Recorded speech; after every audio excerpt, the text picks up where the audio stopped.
Thanks everyone for being here. Great to be back. I'd like to start by thanking the Yukon Mining Alliance for doing an excellent job as usual. You know, this presence here is very impressive and really, very well deserved. The Yukon, in my mind, and the more of these talks that I've been hearing, it reminds me just like how rich of a mineral potential we have. And, obviously there's the rich history of the precious metals, which started with the gold rush back in the late 1800s. But, there's really been no work done since then. And the little bit of work that's happened in modern days, it's incredible what we have. Like, there's deposits everywhere, and we're just scratching the surface. And what's really the most remarkable about that is, you look at the map here, the Yukon is not remote. Like, we're a couple hours by plane from where we are today. Like, this is literally in Canada's backyard. And, to have the ability to be exploring in that type of prospective environment in a Tier 1 jurisdiction, really so close to home, I think cannot be understated. And that's really a big part of what fundamentally excites us so much about White Gold Corp. For those that don't know, the White Gold Corp has an incredibly large property portfolio in the Klondike district. So that area is from Dawson just down basically to where Coffee's had their multi-million ounce discovery being driven forward to development by Newmont right now. And White Gold Corp owns 1 million acres, 350,000 hectares in that entire district. And this, the word district scale opportunity, I think, is used a little bit too loosely by junior mining companies. Where that differs in White Gold's case is not only is it a huge land package, this is a land package that's been worked now for about 15 years by Sean Ryan, who went there with a thesis 20 years ago, and he's proven now successfully that he's cracked the code in how to discover mineralized systems and then work with geological teams to find deposits. And so what we have now is what's been cherry-picked for the last 15 years, which is a collection of mineralized systems. And we've worked that up now, and we are in the value creation phase where we're starting to drill. And the more drilling we're doing, the more gold we're finding, the more we're learning about the district, and the more optimistic we're becoming about the amount of gold in that district. So with that prospectivity, we've been able to do something which I think is an incredible feat for a junior mining company. We've been able to attract 2 major mining companies as investors. We have Agnico Eagle, who has been there right from the very beginning and a great partner to work with us. And the other partner we have is Kinross. And how that came about is once we acquired our land package in partnership with Sean Ryan, there was really 2 other players that were there. One was Gold Corp after having bought Kaminak for $500 million. And we, in conversation with, they were adamant on moving that forward to production, which is a phenomenal project. And I'm glad to see Newmont's continuing that legacy. But through our conversations with Kinross, they realized that we had the team that made the discovery. We knew that property better than anyone in the world, so it made sense for them to roll that into White Gold and let our team continue to build a value there. And we've been tremendously successful in doing that. We've more than doubled the size of the asset. So here we are today with a company, this is a good summary of where we are. We have this true district scale land package. We have a great team led by Sean Ryan, the guy who went there with the theory and has been incredibly successful. We've increased their team. We brought in some excellent geologists and other consultants to really sort of help us add to our level of expertise. Our partners I mentioned, and what I think really differentiates White Gold from a lot of different companies is we sort of have the best of both worlds when you look at a junior gold company. One, we have a robust discovery and deposit, which is open in all directions, continuing to grow. That's at about 1.8 million ounces right now across all categories. What I think is particularly remarkable about that is the grade. This grade is averaging in the neighborhood of 2 grams. So to have a 2-gram deposit of that size in surface in Canada in a Tier 1 jurisdiction is a remarkable asset for a company like this. And the other side of this business, which is what we got into it for in the first place, is the true size of this grassroots portfolio and the blue sky opportunity. And in the last number of years, we've been focusing on growing our resources and making new discoveries. And we've also been incredibly successful in that new discovery perspective, having just the last year made probably our most exciting new discovery on our Betty property that's contiguous to Newmont's Coffee discovery, where we drilled 50 meters of 3.5 grams from surface, one of the best holes in the district ever to date. So I'll get into a little bit more detail here as we go through. So this, as I touched on, is an overview of our district. The yellow property is everything that white gold holds. You'll see at the top is Dawson, at the bottom is the Newmont Coffee project. In our district also is Western Copper and Gold. They have the casino project. This is a resource of global significance, 20 million ounces of gold, 14 billion pounds of copper. That's attracted the interest of Rio Tinto. So I think you can start to see and read between the lines that major mining companies are vectoring in on the opportunity in this area. You have Newmont, who now owns a coffee deposit, the largest gold mining company in the world. You have Rio Tinto, the second largest mining company in the world, Agnico, Kinross. You know, these guys see something, right? And obviously we share that belief. And you know, further to that, what is changing today versus maybe where we were 5 years ago, or definitely where we were 10 years ago, is the investment that's going on in the infrastructure in the district. The provincial or the territorial and federal governments have committed hundreds of millions of dollars to improve infrastructure specifically for the purpose of supporting mining and mining exploration, and we will be a big benefactor of that. And there's also now going to be a tremendous amount of corporate development. Newmont has stated that they will make the investment to upgrade the placer roads from Dawson down to the Coffee. And you know, if you could just draw a straight line, it's hard to see on this map, from the start at the top Dawson down to their project, that basically cuts right through our portfolio, and that is a game changer for us now. What that means is any deposit that we find within the district will be road accessible. We no longer need to be looking for 2 million ounce deposits. And this is, you know, will evolve as a camp, and we view this to be the early days of a major mining camp. And with the infrastructure in place, you know, you find a 200,000 ounce, 300,000 ounce deposit, well, now you truck it to one of the facilities. Coffee's going to have its heap leach plant, which is going to be, you know, Newmont should be making hopefully a construction decision on that in the not too distant future. On our property, like I said, we're at close to 1.8 million ounces. We'll be providing a resource update. I'll talk about that a little further sometime in the coming months. You're going to see that, you know, that's going to be of, I think, developable capacity with two facilities in the district. You know, there's going to be that opportunity. And you know, I use the word camp. That's another word maybe. I don't know, you know, what the specific definition of that. People have different views. But if you take a high level look, we have the placer mining that's been done over the last 100 million years or 100 years. That's 20 million ounces of gold that's been recovered from the creeks, literally at surface. So if you have that much gold at surface, our belief is there's a lot more to be found under the ground. You now have the two hard rock discoveries that have been made in the district. That's close to 5 million ounces. You have casinos, 20 million ounces. So, you know, you're at 45, 50 million ounces. Is that a camp? I would argue to think so, especially considering the very limited amount of modern day exploration that's been done. Here you basically see a little bit of our exploration approach.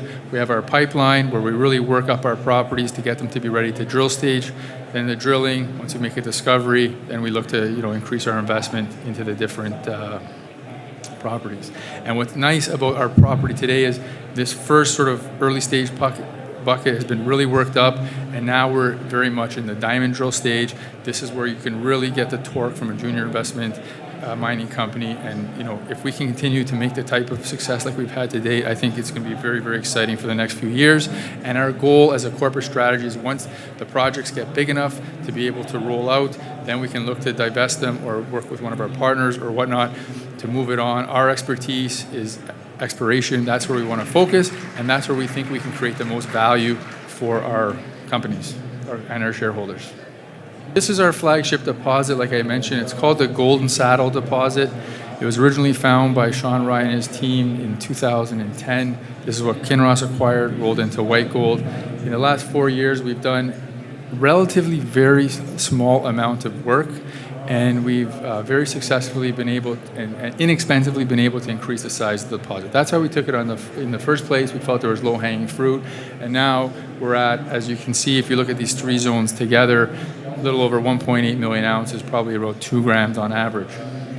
In the last couple of years, what we've focused on is growing this deposit, but we've taken a little bit of what I think is a very smart strategy. And so this is our other big discovery. Let me just jump forward to this, and then I'll get back to the Betty, because I think that's probably why a lot of people are here to learn about. We've been looking for zones of mineralization within a 5-kilometer radius of our flagship deposit. I think that's the way we're going to get the best bang for our buck. Our partners were very supportive of that, and what we tapped into with that initiative was 2 new deposits on this Ryan's Trend, which is only 2 kilometers to the west of our flagship deposit. Where's the best place to find mineralization near an existing deposit? That's what we've done, and we are extremely excited that what we've delineated so far is gold mineralization within 5 kilometers of this trend. We've just started to drill it. Our most significant discovery is called the Ryan Surprise. You see some of the highlights here. Tremendous grades, anything from bulk tonnage in the 1 gram material right up to 20 gram materials. This zone here has been defined now to about 450 meters by 400 meters by 425 meters deep. Remains open in all directions. Last year, just to the south of that, a few hundred meters, we hit this Yuli's Ridge target. We had some great mineralization there. So that is very encouraging as well. And what we're drilled this year is a little bit more on the Ryan Surprise to be able to incorporate that into our existing resource. And what we also drilled, which I'm particularly excited about and we haven't announced yet, is this area between these two zones. We've called it the gap zone for obvious reasons. But we think that these are very aggressive step outs to the Ryan zone in the order of a few hundred meters. And if we can control the continuation of the mineralization here, we think that this Ryan's area will be extremely material and offer the ability to continue to grow the Golden Saddle very significantly. So this is a very grassroots opportunity around our flagship deposit and offers a tremendous amount of upside. We're very excited about that. Here's some more. You see some of the drilling that we've done. Great grades all over the place. So this is something to keep an eye on. It will be a catalyst in the coming months as we update our resource and provide more information. Our team is currently working through their interpretations, and everything is really hanging together very nicely. Now, let me go back to our sort of big highlight in the last couple of years is our Betty property. As I mentioned, the Betty property is contiguous to Newmont's coffee project to the east. It's also contiguous to Western Copper's casino project. These are both, I think, projects of global significance, and we see, 2 of the biggest mining companies in the world making heavy investments to define them. So, where's the best place to be working? Well, we're in elephant country here, and we think the opportunities are tremendous.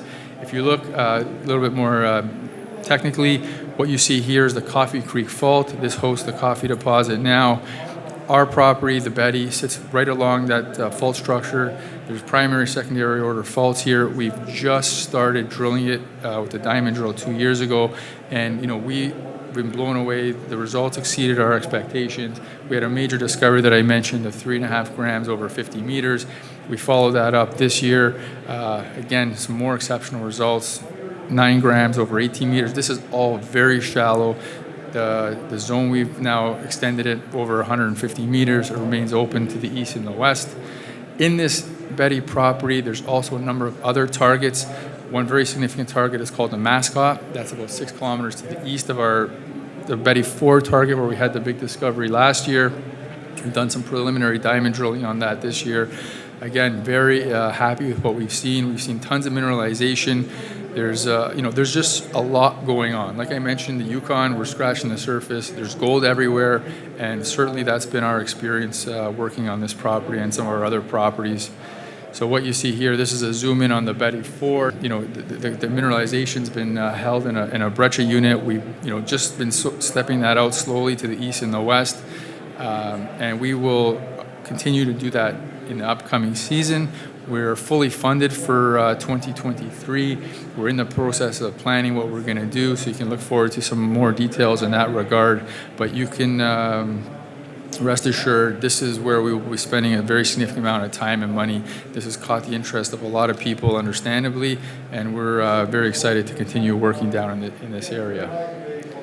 This was the mascot target, which I mentioned. We did a maiden diamond drill program here, 3 different zones. Mineralization was encountered in all the zones. With the limited amount of drilling that we did do, it started to tie together. Very interesting, and these are all very shallow holes. Like, when you're in an area where you have these massive deposits, like the casino, like the coffee, they happen in clusters, and to be peripheral to these types of deposits, I think, is indicative of the opportunity of more and more significant gold occurrences, as well as other similar type occurrences to those types of deposits.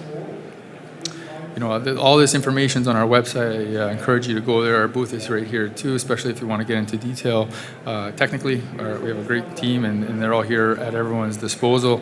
I talked about this earlier. And then what I will just touch on, and this is maybe a little bit of a double-edged sword of having such a huge land package.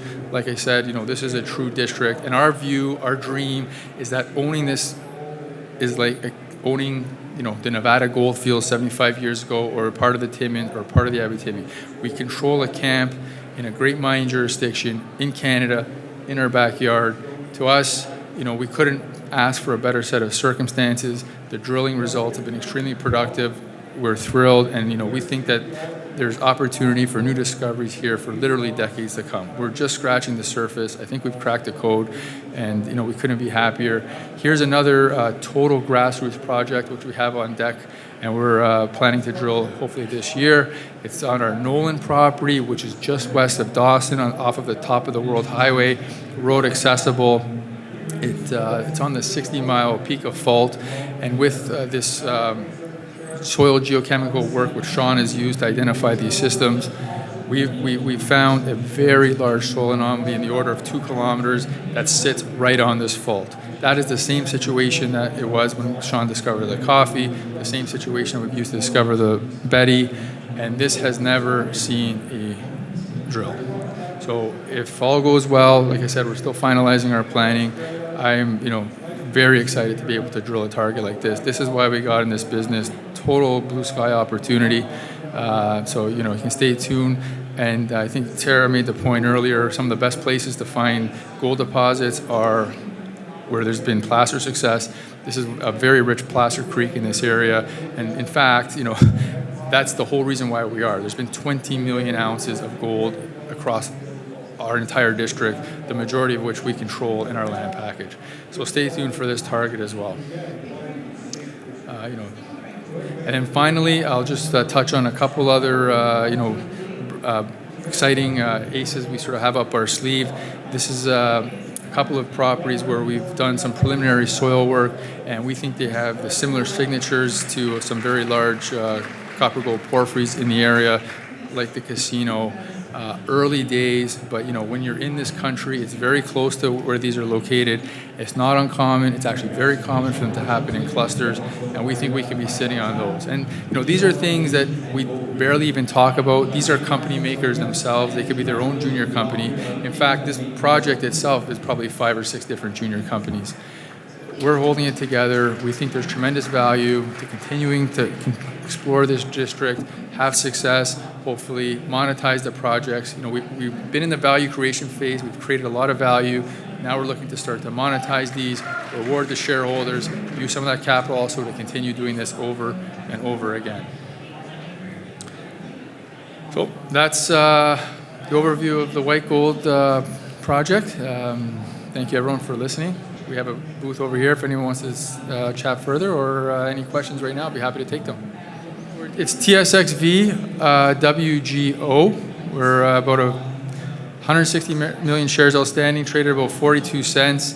That is a ridiculously, unfortunately, the high is $2. And, I think $1 per ounce, we're probably the lowest of our peer group. We have analyst coverage with targets at $2.45. From a risk-reward perspective, I think it's one of the better bets out there. You got the ounces in the ground, but you got the exciting upside too. So it's, we're obviously working to get the word out there. We think we're extremely undervalued, and I think people are starting to realize that, and hopefully we can see that value better reflected in the market. The question is how much trading per week. The range is probably, I'll say about 1 million shares a week, 1 million to 2 million shares a week. Yeah, we're financed for our 2023 drill program and beyond. Thanks, everyone. Thank you guys again.